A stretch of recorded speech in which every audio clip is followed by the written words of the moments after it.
Coinbase, oh, crash and burn. You're done. Your funds are lost. Bitcoin's going down to $3,000. We're screwed. Coinbase crashed and burn, burn, burn. Mark Cuban hates Cardano. Mark Cuban is actively hating on Cardano.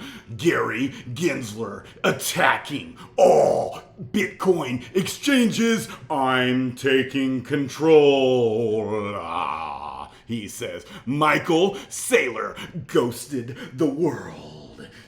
He was kicked out as CEO, and finally he breaks his silence. Okay, we talked about this morning. This is what we got to deal with in crypto. Not only from the mainstream media, BS, okay, but even from dudes that I love, like George. I've watched him for years, every day, okay? And I don't know, it feels like to me something changed somewhere along the way. The first time I really felt it was when he talked about DeFi Kingdoms. He totally reported, Frisky Fox is gone. I don't think DeFi Kingdoms is gonna survive. Like, DeFi Kingdoms is done. I'm out of it. Literally at the time marked the bottom. It was so bad. When he talked about this is referring to my video this morning. If you watched it, I'm kind of following up to give you examples here. I watched this actual live interview when Mark Cuban was on Altcoin Daily. Good interview. He was not dogging Cardano at all. He was trying to dodge the question. They were kind of trying to pin him down, and he even tried to make an effort to say he hopes that it succeeds and works, but right now it's not working. There is no unbanking of the unbanked happening. It's not working yet, but hopefully it'll work someday. But right now it's not working. We want to look at projects that are actually have a product that's working. That was his point. That's all. And he said it way more soft and graciously than that. And then he said one little kind of negative thing. It's not happening, something like that. And he said, you watch, that'll be on all these stupid thumbnails that simple-minded, emotional human beings will actually click. 62,000 views in the bear market. I don't know how on God's green earth that is happening with George. I love George. George, I love you. But I watched this video. I just couldn't stomach it. Not that it's even a big deal. It doesn't even matter. Who cares what Mark Cuban has to say about Cardano? But the fact is that the journalistic principles are just gone. This is purely, he's selling you a product. He's selling you a product. Clicks, 62,000 views. That's how he makes more money. Somewhere along the way, he started doing this kind of thing. And so if you're in crypto and you want to succeed, you got to learn to see through all this BS. Here's another example. This is like my second favorite YouTube channel on crypto. I love Crypto Man Ran. Okay, but look, 30 years in prison. Crypto holders beware. I could get 30 years in prison. You might be going to prison too. Be careful. I remember rewinding it like 3 times this morning, even trying to make sense of why he's even saying that he might get 30 years in prison. Total BS. But it's just, he's a good one though. I love Miles, but look at this. All this kind of thing right here. Right? Okay, aren't we sick of this? When I see that stuff, I always watch Man Ran, but I just cringe and want it off my phone. I don't want to see it. It's almost always BS when you see this kind of thing. The truth about the Solana hack. So he's trying to stir your emotions. Fear sells. Hell will freeze over before I ever do this on my channel. So the foundational reason of why I'm doing my channel in the first place is to set a precedent of success, the key to success is actually caring about you and looking out for your best interest, even over my own. And this is the foundational piece of my core values and the whole reason why I'm doing this YouTube channel in the first place, because I'm so sick of this nonsense that happens. How many times do you watch a real live interview? You actually watch the interview. I watched the interview with Mark Cuban, and then I hear what people say about the interview. And so versus like a Benjamin Cohen, who's kind of the opposite. And that's why I think he has all these subscribers. Subscribe because it's a breath of fresh air when he's not. The funny thing is, he's actually is trying to sell you a product. That's another thing you got to be careful of with traders. All the traders will make it sound like they have all this inside information and it's easy to make 27 Bitcoin per month trading. And some of them do, because they work like 90 hours a week on the charts, and you know, they hit, and a lot of them were lucky. Okay, but then if you find that often, usually holders that buy and hold, who use the money that the trader was using to trade. Okay, so side by side, you have a guy that buys and holds and dollar cost averages in little by little. And then you have the guy that has the same amount of funds trading in, out, in, out, in, out, in, out, predicting the market, trading Fibonacci charts and all the charts. And a lot of them are really good. Gareth Soloway has just been nailing it lately. Benjamin Cowan really nailed it last year. But then they're only right until they're wrong again.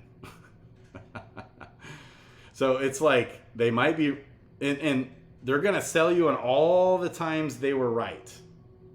So, on average, the guy that just buys and dollar cost averages and holds makes more money than the guy spending 80 hours a week trying to trade and predict the market just right. And if you don't pay too much attention to the nonsense, you're actually better off. Now, what's better is that you still pay attention, but don't get caught up into the nonsense, because some of it isn't nonsense. When the Terra Luna thing happened, okay, that really revealed the true colors of a lot of the YouTubers that I love. So here's one that I really like a lot, Invest Answers, James, okay? And he kept saying every day, like in the midst of it.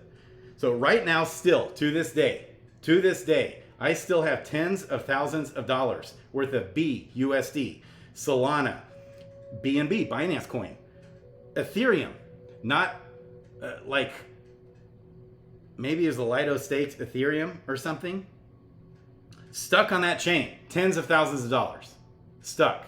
I don't know how to get it off.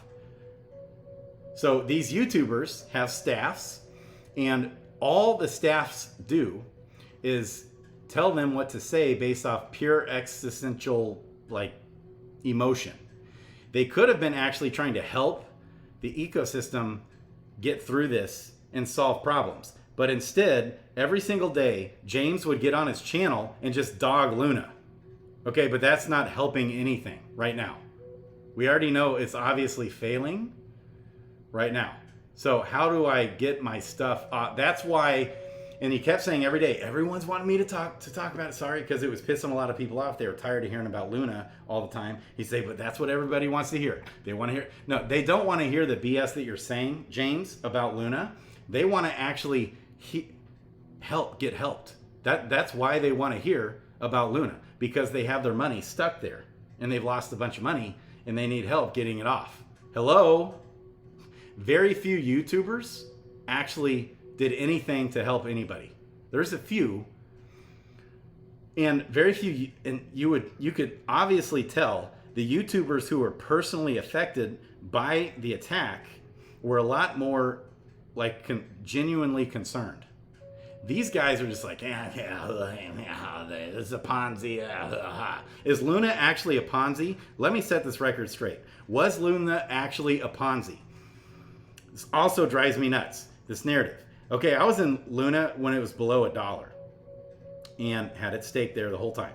And okay, and had cash on there, and It was actually totally that it's a ecosystem protocol that generates revenue from lending. So Anchor Protocol was a lending protocol. And first you could put your Luna there, and that's how they made their revenue. But you could only get 50% max collateral, which you'd want a buffer there, so 30% collateral if you wanted to avoid the liquidation. So that was bad. And then they brought on Ethereum, was a big breakthrough, and the protocol was actually generating more revenue than they were paying out in that 20% interest. Believe it or not. Have you ever heard that? Well, I would sit there and watch it on a daily, weekly, monthly basis, was fascinated by the whole ecosystem. That's when we had less than $1 billion locked in the protocol. Well, then in 3 months goes by and you had 20 billion locked in the protocol. That's a game changer. Well, guess what? So the whole game plan, the whole time, was to bring more coins into the ecosystem where you could actually lend against your coins. Tax breaks, it's better to do than to sell your coins is lend against it if you need the money. Okay, so the same week that the death spiral happened, they had just added Cosmos and Solana. So there was going to be billions of dollars more being brought to the protocol. We actually voted to increase and make it where you could lend up to 80% instead of 50%. So everything was getting more bullish. And the revenue being generated, once they had 100 coins on the protocol, like their game plan was, there would have been enough revenue to support 20 billion held easily.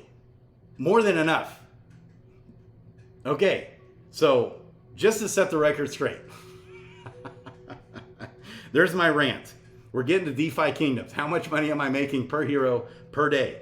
Setting the record straight, here's the deal though. If you want to succeed in this market, you have to learn how to be resilient and pick the projects that are winners, not losers. There was warning with Terra Luna, but they were doing everything they can to mitigate that and actually secure to prevent a death spiral from even ever being able to happen. He just wasn't there yet. It grew way too fast. That project was actually a winner. It just blew up way too fast, way too hard, and it all went straight to Do Kwon's head. Anyways, okay. And man, these guys just weren't there to help.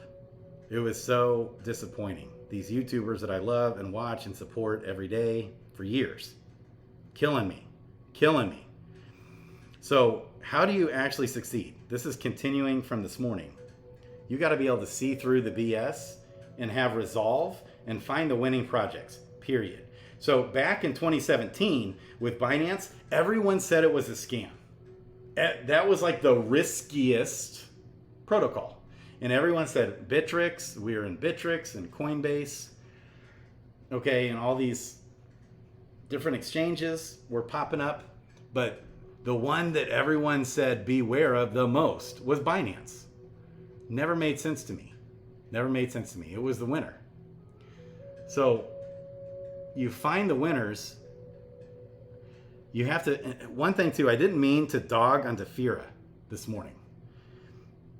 I wish that I still have a whole bunch of locked Fira and Trank. Okay, so I almost bought a Gen Zero. I wish them the best. I just caught wind of, you want to find the make it happen projects, the make it happen people who have a proper attention to detail. That was my only point I was trying to make. So I was just comparing them to DeFi Kingdoms. No FUD on Defira at all. Sorry about that. So finding the projects that win is the key to success in this market. And it has to actually be real conviction. So like with DeFi Kingdoms, with me, it's either going to crash and burn and I'm going to crash and burn with it. And I don't recommend that. Or it's going to succeed and I'll make tons of money. And if you have enough kind of spread out in a few different spots where you know that you're confident in and you follow the project, that's the winning ticket. Now, regardless, even some of those will lose. Some of the great projects with great teams, I still can't believe it. Like, went to zero, basically. Substratum was one that I loved. Still can't believe it on some of them. One that I believe in too is Cosmos. It's everything Ethereum would ever want to be. It's everything everyone wants to be. It's already got there and it's battle tested. It can do it all. And it's amazing. Luna, the Luna ecosystem, was doing twice as many transactions per day as Ethereum and Bitcoin blockchains combined. There was never a hiccup. There was never, hardly ever. Sometimes like their wallet app would be a little buggy, but not really. It always worked fast like a charm. Boom, money. I'm really impressed with Avalanche in this subnet. I didn't see that one come. That kind of came out of nowhere. Avalanche seems like winners. Binance, Ethereum, and Bitcoin. Those are kind of my main babies right now. And I think people will realize that there's actually a universe of use case to the Cosmos coin. So the narrative gets played out there that there's no use case for the Cosmos coin. Well, that's because the original creator who created it said that and left the project. One of the original creators, one of the main guys. But it's just 100% false. He was just greedy and wanted to, they had different core values. So the rest of the team said, no, we want to be a blessing to the ecosystem. They wanted to follow the same footsteps as a guy like a CZ. Decentralized, open source, not greedy, not trying to get rich. That's why the guy left. Straight up. Cosmos. And that's why he said that. There's no use case for the Cosmos coin. I'm out of here. Okay. There's endless possibilities of need and use case for the Cosmos coin. What's the use case of any other coin? Cosmos has it. Drives me crazy. People. Okay. So find good projects that you have conviction in. I could do multiple videos just on Cosmos alone. It's absolutely phenomenal, the technology. It's like, why do people not get this? I like Polkadot too. I like a lot of these other ones, but Cosmos is absolutely, unequivocally phenomenal. The Binance Smart Chain was built off Cosmos. The Kronos blockchain, built off Cosmos. All kinds of, the entire Terra Luna ecosystem was several. Awesome. It's just awesome. And the more it's going to be totally compatible with Ethereum, it can do anything we ever want anything to ever do. It's already there and it's battle tested. I don't even know of it ever having one problem. What killed it was Luna, crushed it.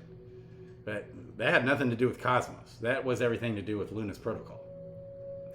Really impressed with Avalanche too, gotta say. The subnet is brilliant. It locks up a lot of Avalanche. Now Avalanche, there's still gonna be a lot of releasing of tokens over the next year and a half or so.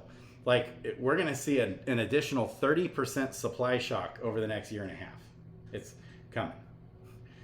Or 2 years-ish. It's not nearly as bad as we saw last year. It literally, the supply doubled in 1 year.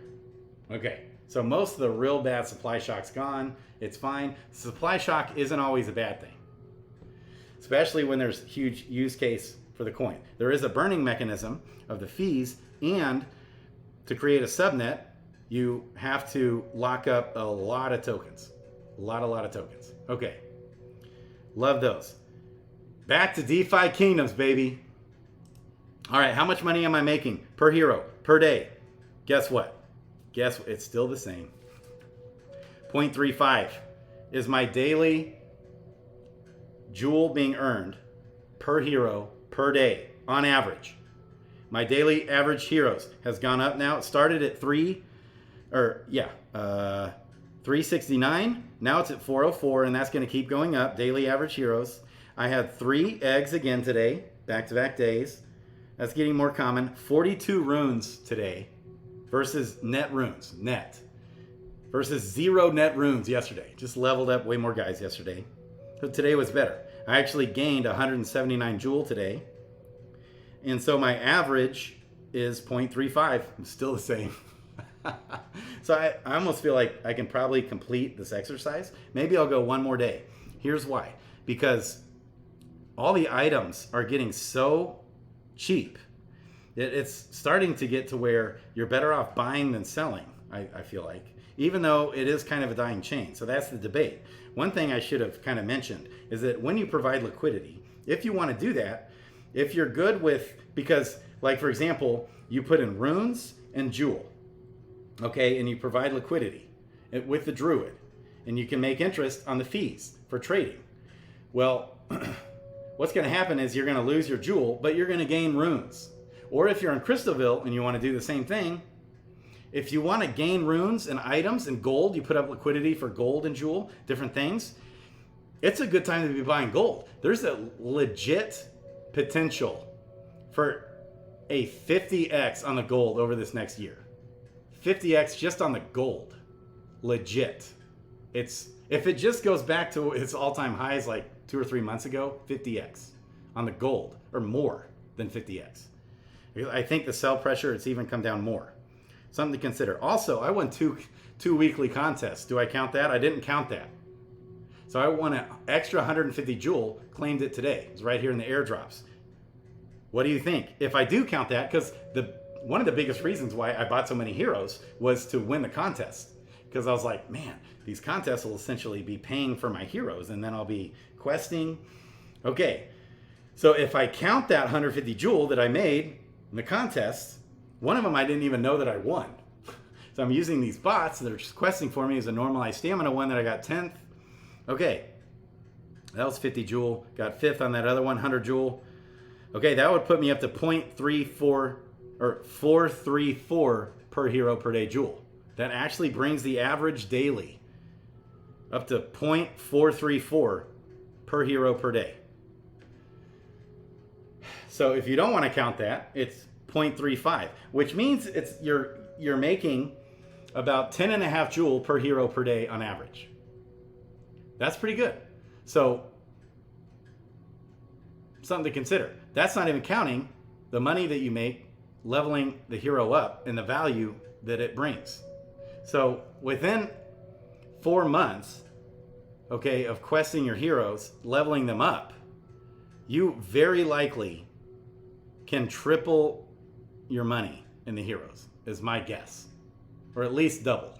Like you can pay your hero off real fast, especially if you're competing for the contest, doing different things, which that's dying. It'll go to Crystalville though. All this will come back, we'll do it again. I'll be so pumped. That's something to consider. Another thing I just wanted to tell you, quick tip.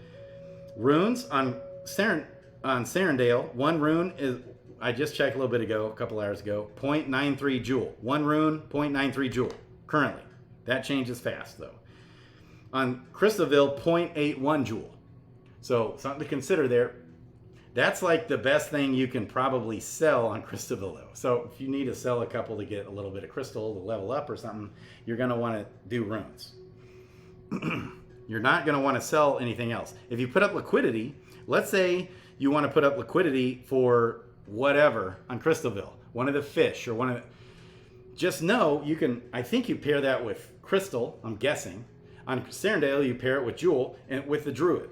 Okay, you're probably going to lose most of your jewel, or like at least half your jewel or crystal, and you're going to gain, though, on if you're wanting to buy up some of these items, it's getting to the point to where, man, but the problem is when you provide liquidity, you get dinged right away hard. So you have to leave it in there for a good week. I just pulled out, I had my runes, I had 50 runes with the druid for about 6 days. I started out with 50 runes and 59 jewel. I ended after 6 days, and it was starting to really go up at times during the day. My runes ended at 57, and my jewel was at 52 and a half or 53-ish, 52 point something. So I still lost jewel, but I gained runes, but it's still a net loss. But if I would have kept leaving it in there, it probably would have made money. Right now, Serendale's dying. I don't know if I recommend it or not, But it is an opportunity. Serendale's is still going to be here on the Harmony blockchain for months, probably, because it'll be a while to actually move the chain. So it's still going to exist. There's still going to be lots going on here. It's just kind of slowly dying off, though. But you still have at least a month or two that if you wanted to provide liquidity for, like, say, your green eggs, which I'm really considering doing again, even though I tried it for a few days and I lost. And then I finally pulled out because I was, like, worried about the chain dying. Anyways, anything else? I think that got it. Crypto Grady out. Like, subscribe, bell button. Gonna do another one right now on duels. How to dominate in duels. It won't be too long. It's not too complicated. But man, I heard a buddy who's like level 15, and man, the strategy gets crazy when you get up to that level. I'll be more basic strategy. I almost always win, but I'm rank 2. I have like 500 and some rank. He's at like 1,500 or 2,000 or some rank. That's another thing too. I can't be doing the duels and stuff when I'm doing this exercise. I'm ready to stop selling everything. Except the milkweed has come down. Everything's come down too, so it's hurting this. The milkweed's come down, but still very much worth way more with the trader than it is with a vendor selling for gold. Don't ever do that for milkweed. Swift thistle still up. It's come down some too, but it's still like worth a lot more. And spider fruit's getting close though. But spider fruit, last I checked, I think it's worth 10 with the vendor and 15 on the DEX. Gold. So I just always swap it into jewel, but that's gold. So you have that point of reference. Crypto Grady out. Like, subscribe, bell button. Love you guys.